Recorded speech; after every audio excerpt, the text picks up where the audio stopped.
daros la bienvenida a todos, a todos nuestros delegados que han querido pues, asistir y acompañarnos esta tarde. Quisiera también agradecer la colaboración de TÜV Ibérica en la realización de este webinar y también agradecerles pues, a que hayan pues, querido colaborar con Quashic en este proyecto de compliance. Esta webinar de hoy se enmarca dentro de un proyecto que hemos iniciado en Quashic conjuntamente con TÜV para conocer el estado de implantación de un sistema compliance en nuestras empresas. Hemos considerado que era interesante tener la foto para luego pues, valorar si a nivel de asociación pues, deberíamos dedicar más atención a este aspecto o cómo estaban nuestras empresas a nivel de salud en temas compliance. Entonces, con TÜV pensamos que sería oportuno hacer este webinar a medio camino entre la comunicación inicial que hicimos hace unas semanas y el final del proyecto que está pensado para el día 30-31 de marzo. Os animamos a todos a participar en la encuesta que os mandamos, en el link que lleva un enlace a una aplicación de TÜV para conocer vuestro estado de implantación compliance. Recordad que para que pueda sernos de la máxima utilidad los resultados que vamos obteniendo, utilizar el código a la hora de acceder, que es Quashic Compliance, porque así podrá TÜV filtrar las empresas que pertenecen a Quashic y podremos tener una foto más ajustada a lo que son nuestros asociados. Y recordad también que los resultados individuales son completamente anónimos, los conoce cada empresa en particular y nosotros podemos obtener una foto a nivel global. Y así más, presentaros la webinar de hoy y daré paso a Fernando Soto. La webinar de hoy se titula Compliance en la industria química, retos específicos del sector en la configuración de un sistema de compliance. Expone Fernando Soto, Business Line Manager de Servicios Compliance Industrial de TÜV Ibérica y además es socio de la Asociación Española de Compliance, ASCOM. Fernando, todo tuyo. Muchas gracias, Jordi. Bueno, si me permitís, voy a compartir una presentación que he preparado precisamente para el webinar. A ver si ya carga.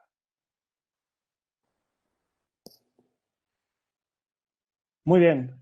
Supongo que estáis viendo Fernando, vemos doble pantalla. Vale. La primera y la segunda slide. Tienes dos pantallas.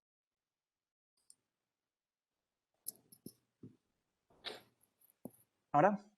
Correcto. Sí, perfecto.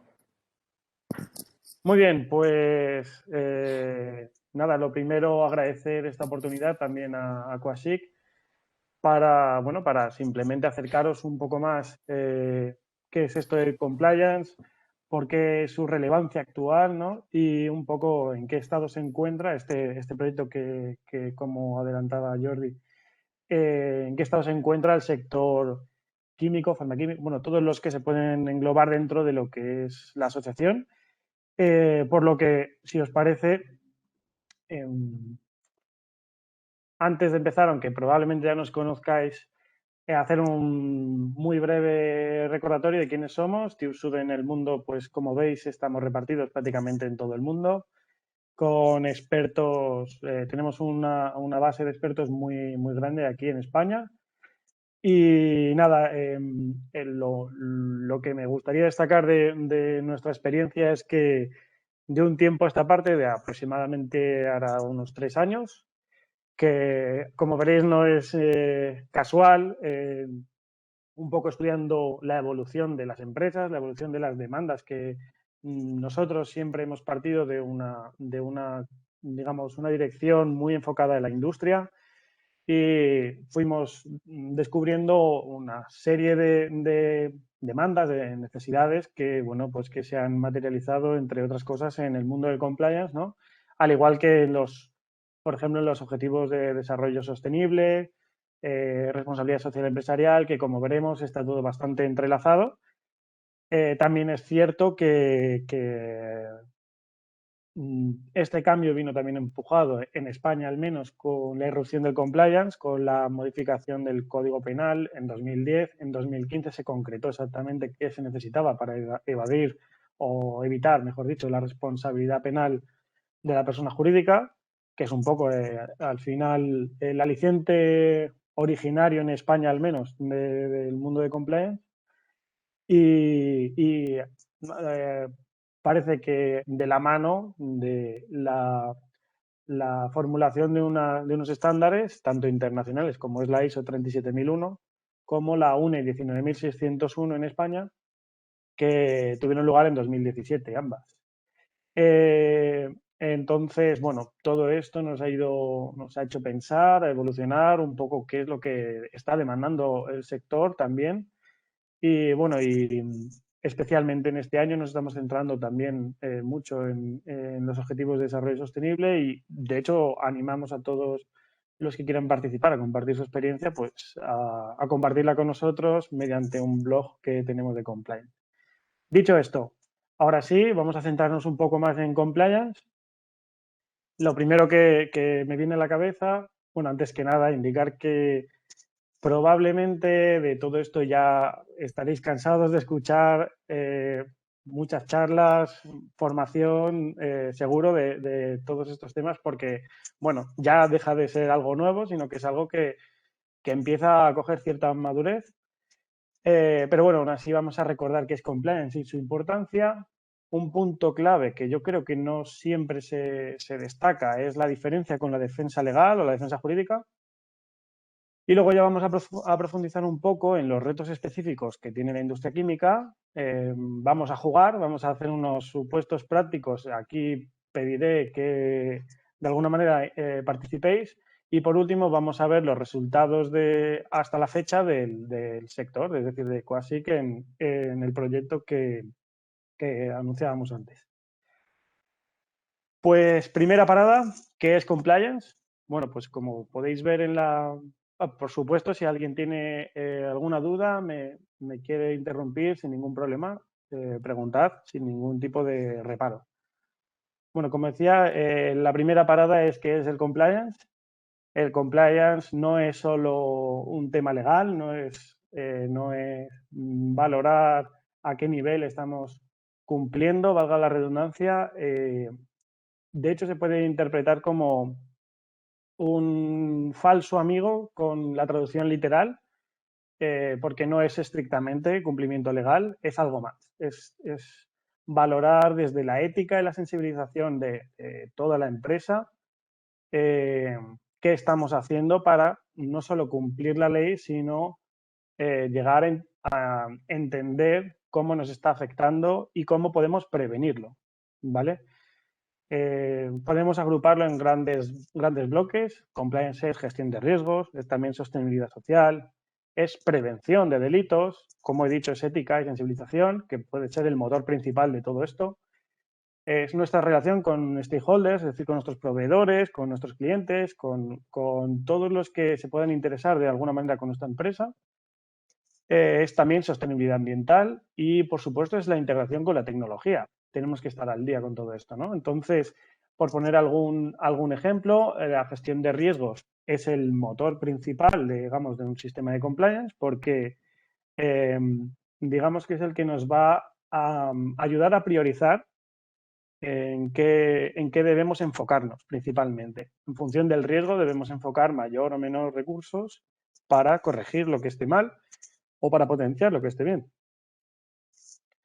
Sostenibilidad social porque aquí incluye el contexto social de la empresa donde se encuentre, es decir, tenemos que tener un poco de perspectiva de, bueno, si estoy en un pueblo o estoy en una ciudad, qué relación tengo con el pueblo, qué relación tengo con la ciudad, si estoy dando empleo a este pueblo o a esta ciudad o a esta región o en este país.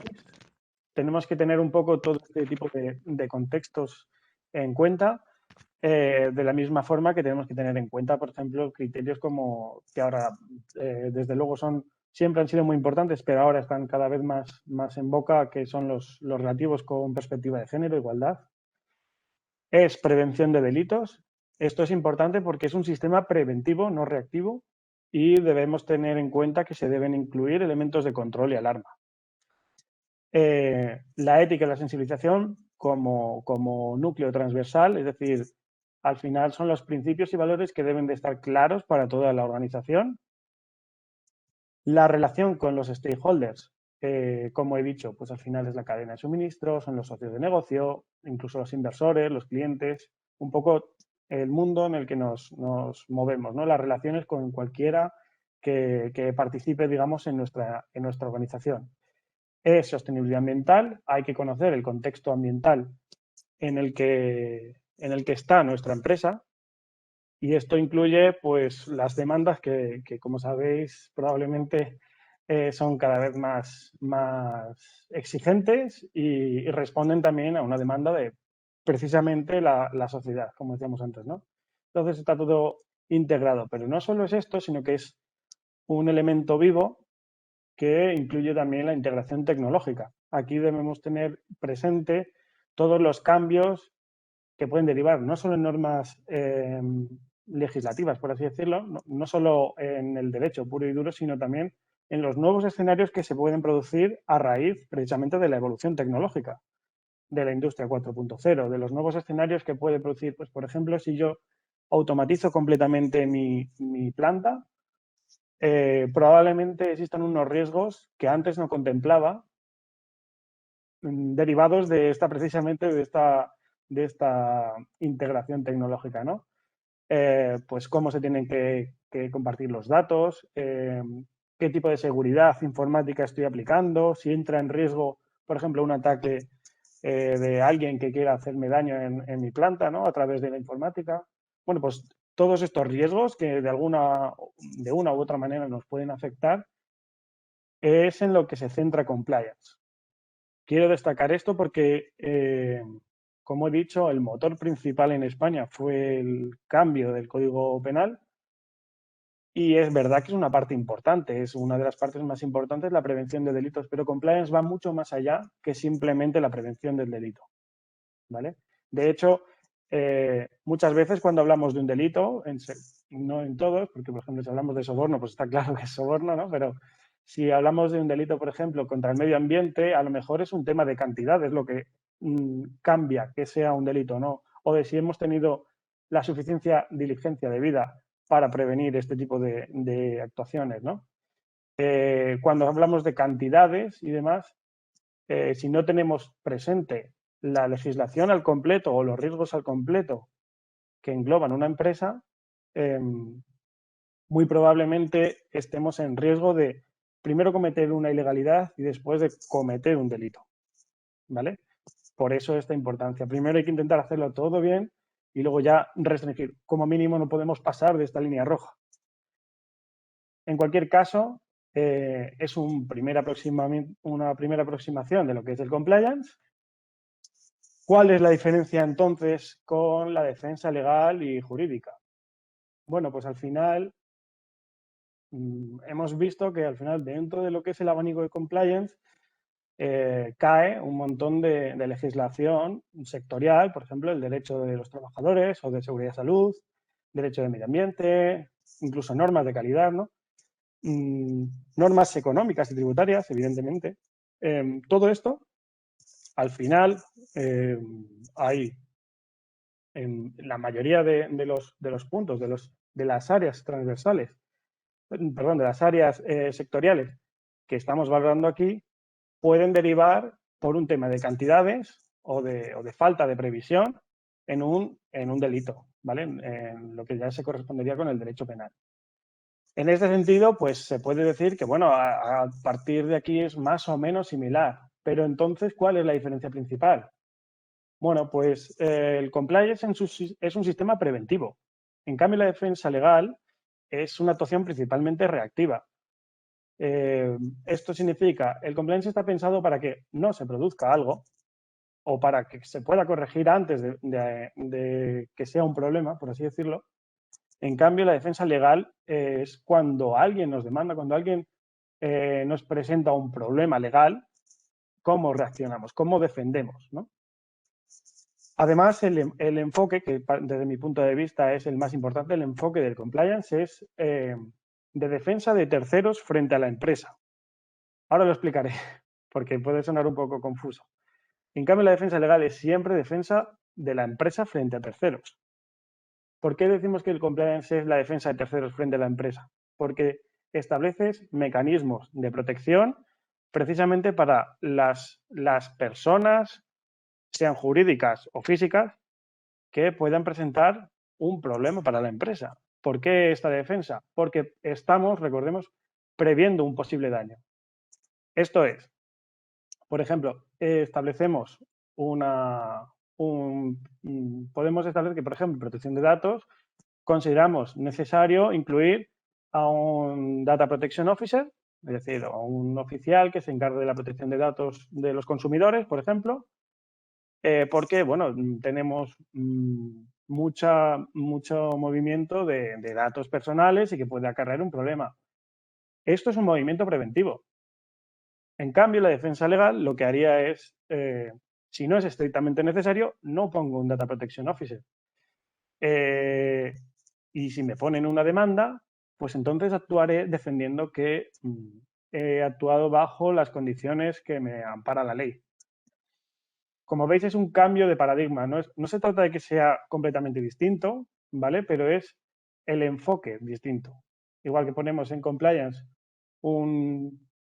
digamos, un servicio o un canal en el que puedan denunciar cuando se produce algún problema, en la defensa legal pura y dura, si no nos obligan, que en principio en España, mientras no se derive la directiva de whistleblowing, no es una obligación. Cuidado, que será dentro de nada. Bueno, de hecho ya se puede amparar en la legislación europea. En cualquier caso, el sistema de compliance, al final, lo que intenta con este canal es que antes de que nos demanden, antes de que se produzca un conflicto de trabajador contra la empresa, darle herramientas al trabajador para ayudarle. Ese es el cambio, ese es el punto principal. Además, como hemos dicho, el sistema de compliance está basado en el riesgo y los cambios se producen por la propia evolución y la mejora continua del sistema.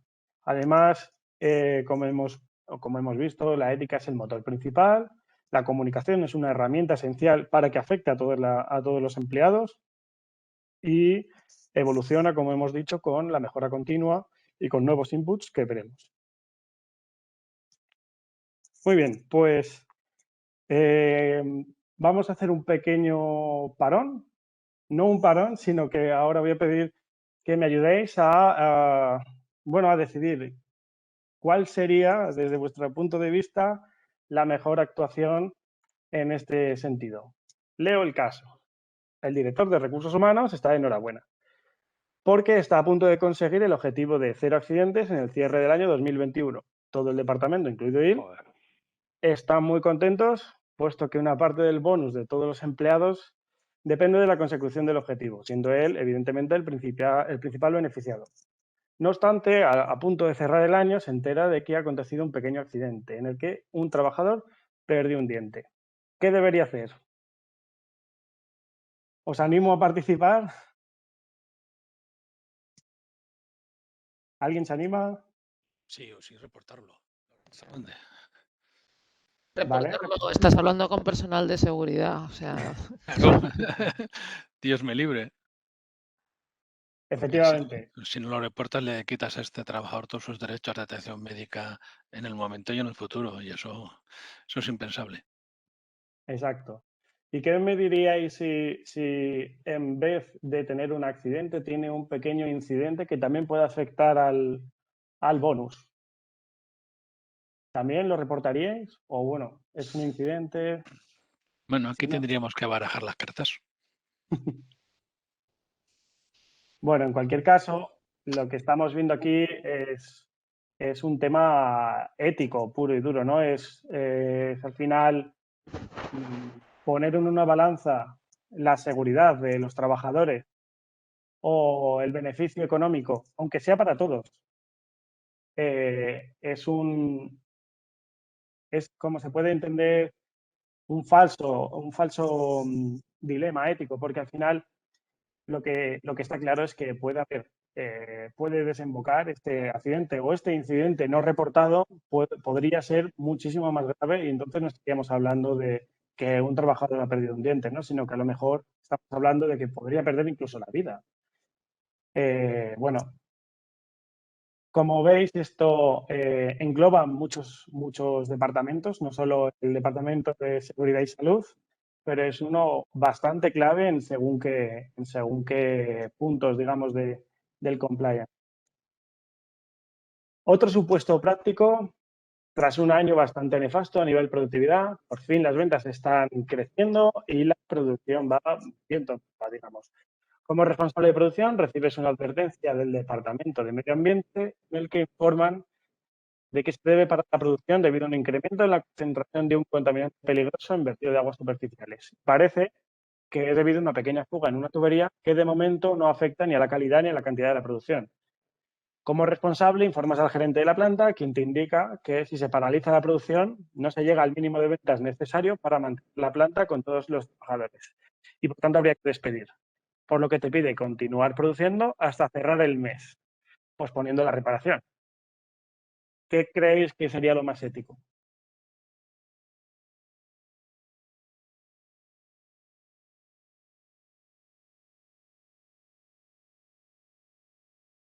Hombre, habría que evaluar el riesgo final, ¿no? Las consecuencias que puede llegar esta fuga. Si estamos hablando que puede contaminar todo el mar Mediterráneo, está claro que hay que parar la planta. No Vale. hay opción. Vale, y entonces, ¿qué harías con los trabajadores que habría que despedir por pararlo? Bueno, pero es que hay otra cosa, la definición, lo siento, la definición de una pequeña fuga tendría que ser un poco más claro de qué es la fuga, qué estamos hablando. Lo que decía también el compañero, estamos emitiendo plomo a la atmósfera, estamos emitiendo acetona, es decir, si yo tengo una pequeña fuga de acetona, es que ni me lo planteo, o sea, tira que te matas, mañana es otro día. Pero claro, si estamos emitiendo un tóxico importante, cuidadito. Como Sí. siempre es evaluar el origen y Es las consecuencias. evaluar el riesgo, hay que Y- evaluar el riesgo de y una y con de la eso- otra situación. Y al final el Vale. gerente es el que tiene que decidir, porque el que va a Claro. tener la responsabilidad en la decisión del paro o no paro es el gerente, no será nunca Claro. nuestro personal. Exacto, porque una contaminación también te puede llevar a una retirada de licencia y a un cierre de la planta, con lo cual también se va a ir a la calle. O sea, Y Ahí depende es de lo donde que quería estemos llegar yo. hablando. Exacto. Exactamente. y Ahí alguno es la donde cárcel. quería llegar yo. Cuando nos planteamos un dilema como este, parece que es o un camino o el otro. Pero no, en realidad lo que hay que hacer es. El anterior era más fácil porque era muy claro. Este es un poco. Bueno, no es que sea difícil, pero simplemente hay que tener en cuenta todos los factores, ¿no? Que es al final lo que se hace en la gestión de riesgos. Que muy bien. No sé quién ha hablado porque no veo las caras de nadie, pero bueno. Pero como muy bien han comentado, este es el punto clave. Es decir, ya no solo el motivo ambiental, que ya de por sí es bastante considerable, sino hay que tener en cuenta que por qué se produce esa fuga y que de momento no esté afectando la calidad ni la cantidad de la producción, significa que en el futuro inmediato no puede de repente reventar, porque a lo mejor una pequeña fuga nos indica, pues eso, que a lo mejor hay un problema serio. Y luego, ¿qué tipo de contaminación estamos teniendo? ¿Va a tener repercusión legal? ¿Me pueden luego poner una multa que a lo mejor sí he conseguido cerrar un mes muy bien, pero luego me van a cerrar la planta de por vida, por ejemplo, ¿no? Entonces, para esta situación, evidentemente lo que a mí más me llama como mínimo es hacer un análisis de riesgos, valorar exactamente de qué se considera esa fuga y es decir, a qué se debe esa fuga, de qué sustancia en concreto estamos hablando y valorar qué posibles repercusiones podría tener el seguir con esta producción, incluyendo incluso, pues eso, que nos pongan una multa que incluso nos imputen un delito contra el medio ambiente, por ejemplo, o siguientes, ¿no? En este sentido, lo más duro para esos trabajadores, pero probablemente lo mejor sería parar, arreglar o por lo menos valorar hasta un nivel de detalle importante, ¿no? Qué es lo que podría acabar derivando este tipo de problemas y en base a eso actuar. Pero bueno, al fin de cuentas lo que quería es, bueno, animaros a participar y a poneros un poco en situación como si alguna vez no lo habíais planteado, que me imagino que sí, pero bueno, si alguna vez no os lo habéis planteado, hasta dónde puede llegar un sistema de compliance, ¿no? Bueno, pues un sistema de compliance es, como habéis visto, un paraguas en el que prácticamente entra todo lo que queramos tener bajo control. Ahora sí, vamos a intentar profundizar un poco en lo que son los llamados retos de la industria química, ¿vale? Que en realidad he hecho un poco de trampas porque, como veis, parece que no difiere mucho de la presentación anterior, porque en el fondo son las mismas áreas, solo que hay que concretar un poco hacia dónde va cada una de estas grandes áreas, por así decirlo. Bueno, pues vamos a un poco intentar destripar estas bolas, ¿no? Integración tecnológica, pues aquí ¿qué podemos incluir? Pues la industria 4.0 y los nuevos escenarios que adelantábamos. Esto hablamos desde a nivel empresa, pues por ejemplo la protección de datos, hasta cómo me va a afectar la gestión, si tengo que tener una seguridad informática mayor, si tengo que tener en cuenta regulación de automatización de procesos, del Internet de las cosas, todo este tipo de nuevos escenarios, de nuevas implantaciones tecnológicas, hay que tenerlas en cuenta en el momento en el que las estamos implementando. Es decir, lo que llaman también la implantación desde el diseño, ¿no? La implantación del compliance desde el diseño. Desde el punto de vista de sostenibilidad ambiental, pues algunos son muy evidentes, como ahora mismo seguramente Oye, hayáis... una pregunta. En la parte de nuevas tecnologías, ¿a qué te estás refiriendo? ¿Cómo integrarlo desde el compliance? ¿Desde el punto de vista de protección de datos o a qué nos estamos refiriendo?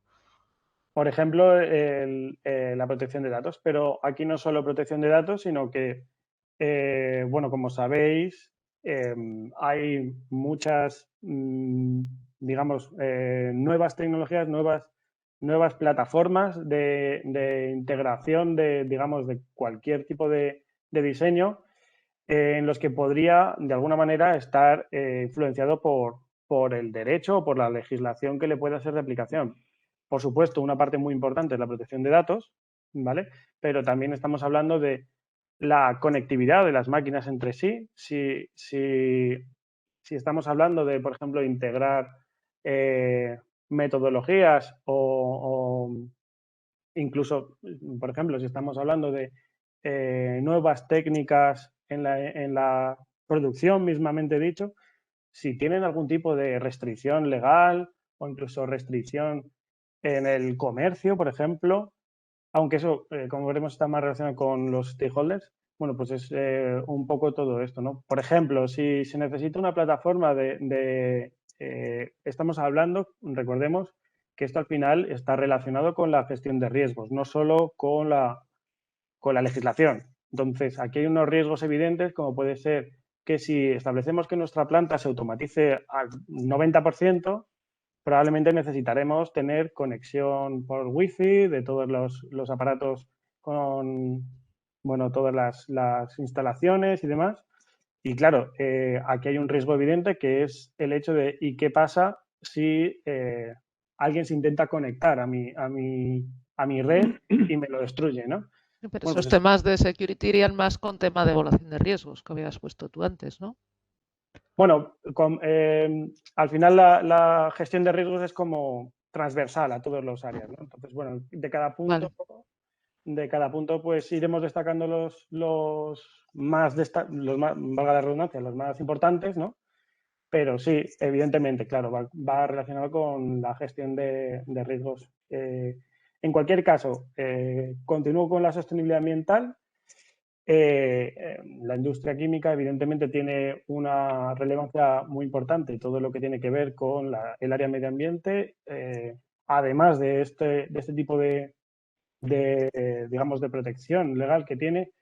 Hay una creciente demanda legal e incluso social para conocer pues, la huella de carbono, integrar el ciclo de vida de los productos, los propios objetivos de desarrollo sostenible y, bueno, y seguramente ya habréis lidiado con la verificación de estados de información no financiera, por ejemplo, como es una representación, ¿no?, de que cada vez se va a pedir más y más, porque al final es una demanda social y las demandas sociales se representan finalmente o normalmente se representan con cambios legislativos, ¿no? Continuamos con la relación con stakeholders. La relación con stakeholders más relevantes, evidentemente, son lo que tiene que ver con importaciones y exportaciones. Desde el punto de vista de la industria química, pues la legislación, los reglamentos de exportación que son tan cambiantes en cada uno de los países, cambios legislativos. Encima ahora también tenemos que tener en cuenta el COVID, el Brexit, que parece que con el COVID ya casi ni se habla de otra cosa, pero bueno, que está afectando y mucho el Brexit. Incluso la gestión en la evaluación de proveedores, control de la cadena de suministro, bueno, pues un poco todo lo relacionado con este área, ¿no? Continuamos con las otras tres. La gestión de riesgos, como sabéis, lo único que destaco aquí es que nos ayudan a integrar, digamos, nuevos inputs y a valorar nuevos escenarios. Y esto no incluye exclusivamente las áreas temáticas, como decía antes, sino que también tenemos que valorar el riesgo reputacional. Por ejemplo, haciendo una revisión tampoco demasiado exhaustiva, en el último año, precisamente la industria química ha sido otra vez puesta en el foco los peligros, el miedo, ¿no? Y de alguna manera nos obligan a revisar nuestro sistema. Hablo, por ejemplo, de los conocidos accidentes que tuvieron en Tarragona, ¿no? Al final, cuando ves a empresas que pueden estar haciendo productos similares a los que, o de alguna manera parecidos, ¿no?, a los que puede estar haciendo nuestra empresa, siempre nos lleva a replantearnos, ostras, ¿y yo cómo lo tengo? ¿Me puede pasar esto a mí, no? Pues esta evaluación, incluso solo por el riesgo reputacional, que no me pase a mí o que ahora me van a estar vigilando mucho más porque, claro, si a estos que hacen lo mismo que yo les ha pasado, es normal que mis clientes o mis stakeholders, a fin de cuentas, se preocupen como poco, ¿no? Bueno, pues todo esto hay que integrarlo también en lo que es la gestión de riesgos, porque nos puede afectar sencillamente a nuestra organización. Sostenibilidad social, por supuesto, las normas de seguridad y salud, de prevención de riesgos laborales, normativa específica, REACH, ATEX, bueno, pues que os voy a contar a vosotros, ¿no? En cualquier caso, aquí también se integra una vez más lo que se conoce como, bueno, pues igualdad de género en su perspectiva más amplia. Indicar que este año es importante tener en cuenta que se han endurecido algunos de los requisitos. Por ejemplo, a partir de abril es obligatorio en las empresas de más de 100 empleados hacer auditorías retributivas. Además del BEINF, que también hay un apartado importante relacionado. BEINF, perdón, es la verificación de estados de información no financiera. Bueno, pues todo este tipo de contenido, que también incluimos aquí el teletrabajo, la gestión de la normativa laboral, bueno, todo lo que pueda estar involucrado, también es una parte muy importante y esencial que puede acabar de alguna manera dentro de lo que es el paraguas de compliance. Como decimos al final, si yo tengo un control pleno de toda la legislación, es mucho más difícil que me salte hacia un delito, ¿no? Es decir, no tenemos que dejar que llegue a estar tan poco controlado como para que se pueda convertir en un delito, ¿no? Y por eso este último punto de prevención de delitos es todos los anteriores más aquellos que evidentemente no se puede clasificar como un área propia, sino que ya es implícito a un delito, pues por ejemplo, de corrupción, sobornos, aunque incluso aquí también se pueden hacer ciertas apreciaciones, ¿no? Porque, por ejemplo, si hablamos de nuestros proveedores, pues aquí puede haber algún tema de soborno, de fraude, de, bueno, en cualquier caso, he querido englobarlo, todos los que no están dentro de un área, digamos, general, a todos los demás. Importante tener en cuenta que hay normas de aplicación extraterritorial, que me imagino que las conocéis, pero si no, os la refresco, que es la FCPA y la UK Bribery Act. FCPA es la norma estadounidense que dice que, básicamente, por resumir, si alguien de tu organización en un contrato en el que interviene o un empleado estadounidense o se utilizan dólares estadounidenses o al menos tienen la green card, es decir, la certificación como ciudadano, como residente permanente en Estados Unidos, se le puede aplicar esta norma incluso aunque el negocio en sí no se haya dado en Estados Unidos.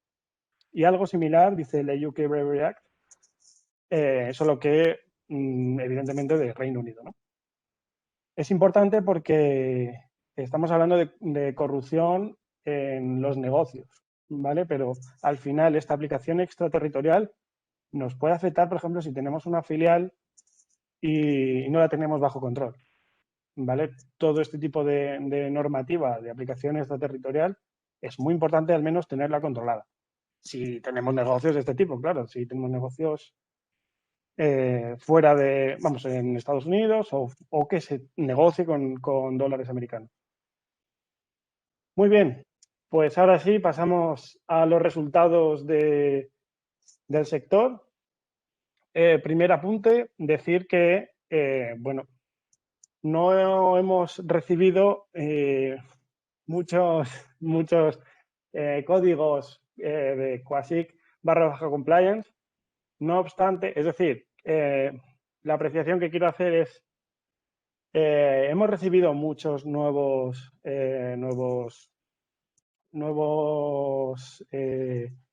evaluaciones, perdonad. Lo que pasa es que Hola, buenas.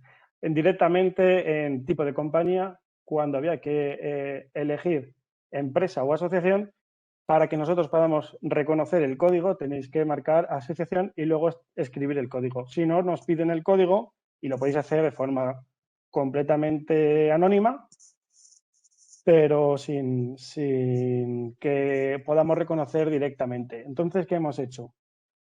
Lo digo porque hay cierta variación, digamos, que los resultados no podemos asegurar al 100% que sean de QASIC, pero bueno, teniendo en cuenta que hemos reconocido un incremento importante de empresas que han realizado esta autoevaluación de compliance, coincidiendo con las fechas en las que se promocionó y demás. Además, como sabéis, solo se registra el número de empleados y el sector. Pues a través del sector, de los sectores que se engloban dentro de lo que es la asociación de QASIC y viendo todos los que empezaron a llegar a través de esta fecha, ¿no? En las comunicaciones, como hemos podido identificar a los de QASIC. Como digo, no es estrictamente de QASIC porque no tenemos la certeza. Así que en adelante, incluso aquellos que lo hayáis hecho, os animaría a volverlo a hacer, esta vez sí con el código de QASIC Compliance, para que lo podamos registrar correctamente. Pero bueno, aún así hemos sacado algunos datos que son interesantes de ver, que ahora veremos. Recuerdo para todos los que no hayáis tenido la oportunidad de hacerlo o sencillamente no lo sabíais, en qué consiste. Como hemos dicho antes, al final se registra únicamente el número de empleados por un tema de saber el tamaño de las empresas a las que estamos evaluando, ¿no? Y bueno, y el CNAE de las empresas. Además, si podemos asociación y ponemos el código, que como habéis visto es QASIC Compliance, QASIC /compliance, perdón. se activa y ya está. No hay que hacer, no se recoge ningún tipo de información adicional. Bueno, pues las preguntas se recogen o se agrupan en 4 grandes grupos con 7 preguntas por sección. Vamos, es muy rapidito, no se busca tampoco. Además, las preguntas ni siquiera son de materia legal, así que no tengáis miedo de contestar en el sentido de que, bueno, voy aquí a reconocer un delito. No, no, nada de esto. Es simplemente para valorar, bueno, pues qué tipo de controles se han implementado en vuestra organización o no. En primer lugar, las del bloque A es conocimiento general sobre legislación y requisitos de aplicación en materia de compliance. Como digo, desde una perspectiva que no identifica si se ha cometido una ilegalidad ni nada de esto, nada más lejos. La parte B es el grado de controles y herramientas de gestión que se hayan implantado. La C es la comunicación e integración de la cultura ética en la empresa. Y, por último, son las relaciones con stakeholders, es decir, con terceros, proveedores, socios. Muy bien, cuando terminamos el test, recogemos un informe como este, que, como sabéis, es para vosotros. Nosotros no sabemos quién lo hace, solo sabemos el número de empleados y el sector por CNAE.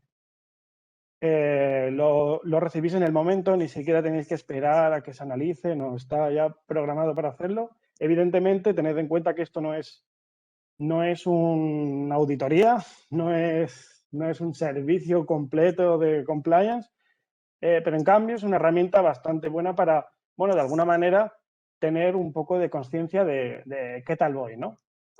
Al menos con el compliance en mi empresa. Bueno, pues aquí están los resultados del sector. La muestra total, tenemos 407 empresas registradas. De entre las que hemos identificado, como he dicho, sin el código, pero en las fechas en las que era y digamos, los CNAEs que pueden caer dentro de QASIC, tenemos una muestra de 14 empresas. Os animo a que lo hagáis más y, por favor, con el código, a ser posible. Y del total del sector, es decir, de las empresas similares que pueden caer exactamente igual que las que hemos identificado en QASIC, tenemos una muestra de 31 empresas. Como veis, los resultados específicos de QASIC están por encima de la media total y por encima incluso del sector, lo cual, pues mis felicitaciones por lo menos a las empresas que lo han realizado. Os animo al resto a apuntaros. Esos son los resultados de puntuación media. Vamos a ver un poco más en detalle, ¿no? De cada uno de los bloques vemos que de todos ellos está por encima, evidentemente. Donde mayores diferencias hay respecto al resto es en el bloque B, que es en las relaciones con terceros y reputación. Bueno, comparativamente, el bloque A es el que más lejos está QASIC, perdón, más cerca está QASIC con el resto de empresas de su sector, pero aún así sigue habiendo un salto importante con el total de empresas. En el bloque C es el que más alto hay respecto al total de empresas, como veis. En cualquier caso, no se ve una diferencia muy, muy grande, digamos, en cuanto a bloques, proporcionalmente con el resto de sectores. La puntuación media por tamaño de empresa, aquí sí que ocurre algo que me sorprende. Y es que empresas de 100 a 250 empleados estén mejor que empresas de 200 a 500 empleados. Me sorprende porque históricamente, y como podéis ver en las gráficas, pero esto ocurre tanto al sector como solo QASIC, pero como veis en el resto de gráficas, normalmente es ascendente de forma lineal. Es decir, y tiene un sentido lógico porque las empresas con mayor número de empleados empiezan a tener obligaciones legales que, por otro lado, les ayuda a tener un mayor control, aunque sea por imperativo legal, ¿no? Pero, bueno, de alguna manera, cuanto más grande y también se presuponen más recursos, esto en realidad no tiene por qué ser así, ya lo sabemos, pero, bueno, es una apreciación, ¿no? En cambio, aquí vemos que, curiosamente, hay un salto de 100 a 200 empleados y que luego retrocede en el punto entre medias, ¿no? Bueno, es interesante para tener en cuenta. En cualquier caso, aquí lo que me gusta siempre destacar es que, bueno, los empleados, es decir, el tamaño de las empresas no interfiere para la aplicación o no del compliance. Es decir, nosotros tenemos que tener controlado nuestra empresa si queremos, al menos si queremos evitar tener repercusión, digamos, como persona jurídica a nivel penal, o hablando en plata, no nos va a salvar porque seamos más pequeños. Sí que se puede ajustar nuestro sistema, no tenemos que tener los mismos medios, pero nos va a aplicar igual. De hecho, me atrevería a decir que incluso es más fácil que, entre comillas, vayan a por nosotros si somos más pequeños que si somos más grandes, por una cuestión de armas. Muchas veces la fiscalía ni siquiera se va a plantear ir a por un monstruo enorme porque dicen, si no tengo la seguridad de poder ganar esta demanda, ¿no? O esta querella, ¿por qué voy a ir a perder? No, entonces, en cambio, con las pymes, por ejemplo, sabemos que tienen más facilidad digamos, de atacar, ¿no? Es una apreciación, entonces yo abogaría por las empresas pequeñas incluso que, bueno, que al menos empiecen a rodar un sistema de compliance, si no lo tienen ya, para que cubrir al menos lo mínimo, ¿no? Luego ya se podrá defender al menos la defensa penal, ¿no? Que es distinto al compliance. Bueno, pues que yo tengo los medios que tengo y he hecho lo que he podido, al menos eso. Por último, y esto sí ya es específico de QASIC, vemos el reparto de conocimiento, ¿no? Y curiosamente hay mayor aciertos en el bloque B, aunque proporcionalmente la media hemos visto que era más fuerte en el bloque B. Bueno, el número de aciertos desciende. Bueno, son los resultados, como decimos, todavía estamos masticándolo, hay tiempo para que os animéis. Y bueno, de aquí en adelante simplemente tened en cuenta que, bueno, que estamos para ayudar y que simplemente tenéis que meteros en la web, que mi compañero Ricardo Marcos lo ha facilitado ahí. Si no, igualmente lo recordaremos de nuevo. Y nada más. Espero que os haya gustado mi intervención. He dejado ahí mis datos de contacto. Igualmente tenéis mi correo, tengo cuenta de LinkedIn si me queréis seguir o vamos a compartir cuenta y demás. Y ahora sí, cualquier duda, cualquier pregunta que no hayáis podido hacer en la intervención, pues os animo. Gracias, Fernando, por la exposición. Daríamos paso ahora al turno de preguntas, comentarios, dudas que tengáis.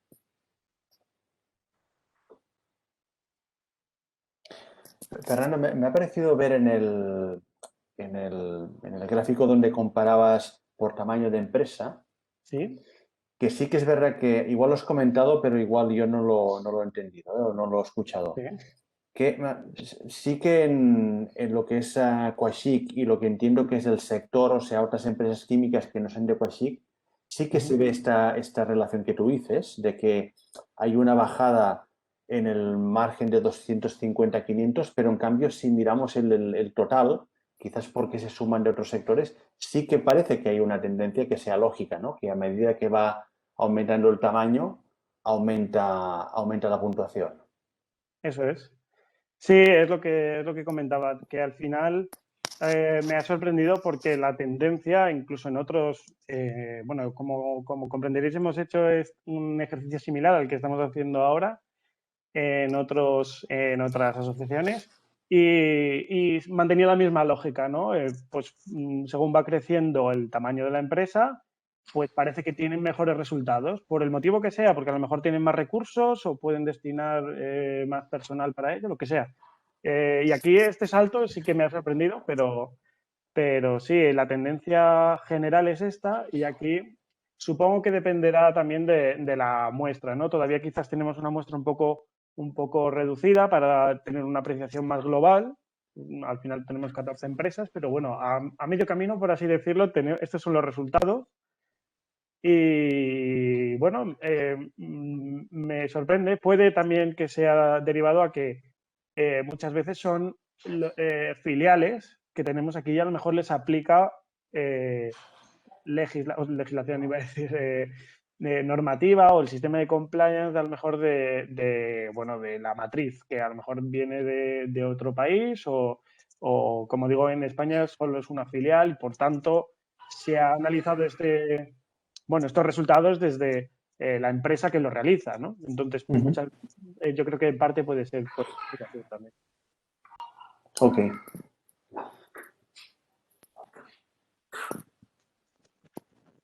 A mí me gustaría hacer una pregunta, Fernando. Sí. El responsable del sistema de compliance, ¿qué perfil puede tener? ¿Vale? ¿Cualquier perfil formativo? ¿Tiene que tener algún perfil legal, perfil técnico? Gracias. Has tocado que se suele decir una caballo de Troya, ¿no? Una pelea todavía activa. La mayoría de los que nos dedicamos al mundo de compliance te dirá, digo la mayoría porque siempre hay voces discordantes, ¿no? Pero bueno, te dirá que no hay un perfil único, ¿vale? Y que lo más importante son cualidades soft, por así decirlo, ¿no? Es decir, su capacidad de motivar, su ética principalmente, ¿vale? Su capacidad para comunicarse y al mismo tiempo para saber separar, estos dos mundos, ¿no? El mundo, digamos, de negocios, beneficio neto y demás, con respecto a la protección de mi empresa, basándome en la defensa de los terceros. Y dicho esto, que no te estoy contestando, y lo sé, y estarás diciendo, pero bueno, me vas a contestar. Personalmente, creo que el mejor perfil es un híbrido entre una persona que tenga cierta experiencia legal o no necesariamente una formación específica en derecho, pero sí al menos, cierto recorrido con área legal y al mismo tiempo una persona muy, muy enfocada a sistemas de gestión. Esto es, no hay un perfil único, no necesariamente tienen que ser sistemas integrados de gestión, como conocemos todas las ISO y demás, ¿no? Puede ser, por ejemplo, también quien esté relacionado con auditoría de cuentas y demás. En cualquier caso, lo que tenemos que entender es que en compliance el motor es un sistema de gestión. Si tú entiendes de sistemas de gestión, tienes, en mi opinión, más ganado que alguien, al final, sistemas de gestión y que entienda el negocio. Es muy importante que entienda tu empresa y tu negocio, ¿vale? Tenemos más ganado si conocemos esto que si conocemos toda la legislación de aplicación. Porque la legislación de aplicación es exactamente igual que cuando trabajamos, por ejemplo, con una nueva norma pues, por ejemplo, de un sistema de gestión basado en la calidad, pues yo ya sé que si trabajo para producto químico o para producto sanitario no me va a aplicar las mismas normas. Pero a lo mejor si yo tengo experiencia en sistemas de gestión de calidad, puedo estar perfectamente preparado para llevar un sistema de gestión aunque no sea exactamente el mismo producto. No sé si me explico. Al final es aplicar la legislación para mi sistema. Pero en cualquier caso, también la legislación es un tema muy importante. Sea como fuere, todo lo que es imposible también cubrir absolutamente todas las áreas que se engloban dentro de compliance. Entonces, mi perspectiva es o encuentras a alguien muy todoterreno o al final lo ideal es que se compaginen en un equipo. De acuerdo, muchas gracias.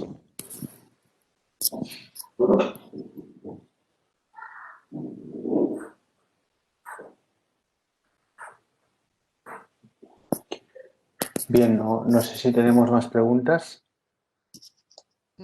Sí, yo quería hacer una. Sí. Con respecto a esto,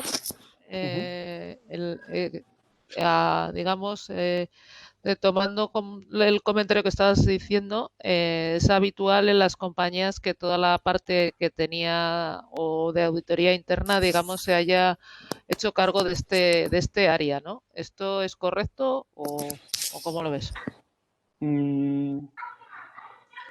Bueno, se han hecho muchas cosas, pero bueno, es lo que tiene los primeros inicios, ¿no? Que parece que llevamos mucho tiempo, pero bueno, en realidad solo llevamos con ese tema, al menos en España, unos 3 años, más o menos. No es del todo correcto. A ver, el sistema de compliance, esto ya es profundizar un poco, pero bueno, encantado. Los sistemas de compliance se basan en las 3 líneas de defensa, siendo la primera línea de defensa, digamos, quien se enfrenta en el día a día al riesgo, es decir, pues quien está en el negocio, quien hace producción o quien está, no sé, el comercial de turno, ya me entendéis, ¿no? En cualquiera de los campos. La tercera línea de defensa es la auditoría interna. Y el que está en medio es la parte de compliance. Si nos saltamos una línea de defensa, el sistema se queda un poco cojo, porque es verdad que a lo mejor puede tener las competencias esa parte de auditoría interna o puede ser un buen perfil, pero no reemplaza. Es decir, se tendría que seguir haciendo auditorías internas porque es lo que nos va a ayudar también a nuestra propia mejora continua, ¿no? Como sistema. Como perfil podría valer perfectamente, pero no es al menos recomendable reemplazar la auditoría interna por compliance. No es exactamente lo mismo. Digamos que el compliance establece los controles y los supervisa. Y quien realiza el control es quien se enfrenta al riesgo. Y después de este proceso tiene que haber alguien de fuera, que no es ni el compliance officer ni quien se expone al riesgo, que lo revise todo.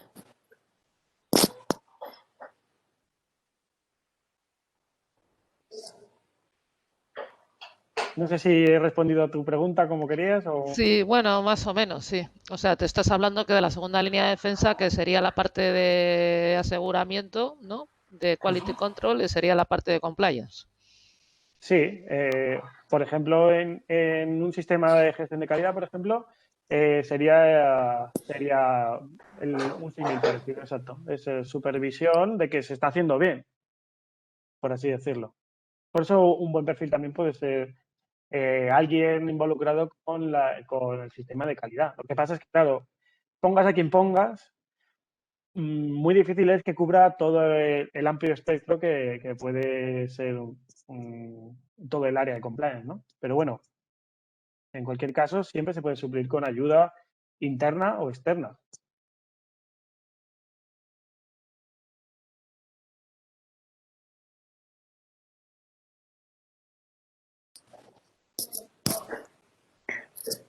Bien, pues no sé si hay más preguntas. Fernando, agradecerte la exposición y el tiempo que nos habéis dedicado. Y por mi parte, a animar a las empresas que aún no hayan participado en el estudio a que lo hagan para que podamos tener un mejor perfil del compliance en empresas que pertenecen a Aquashic. Y emplazaros a la webinar de mañana, que irá sobre la digitalización en sistemas de prevención de riesgos laborales, en gestión de prevención y de seguridad y salud. Fernando, lo que he dicho, pues muchas gracias por vuestro tiempo y por la presentación. Nada, muchas gracias a vosotros y nada, estaré encantado si en el futuro tenéis más dudas, no tenéis ningún problema en consultarme o os podemos ayudar en algo, por supuesto. Y dar las gracias también a Aquashic en general por esta oportunidad y por siempre estar, bueno, a la vanguardia de presentar todo tipo de novedades, ¿no? Así que nada, muchas gracias a todos. Perfecto, muchas gracias a todos.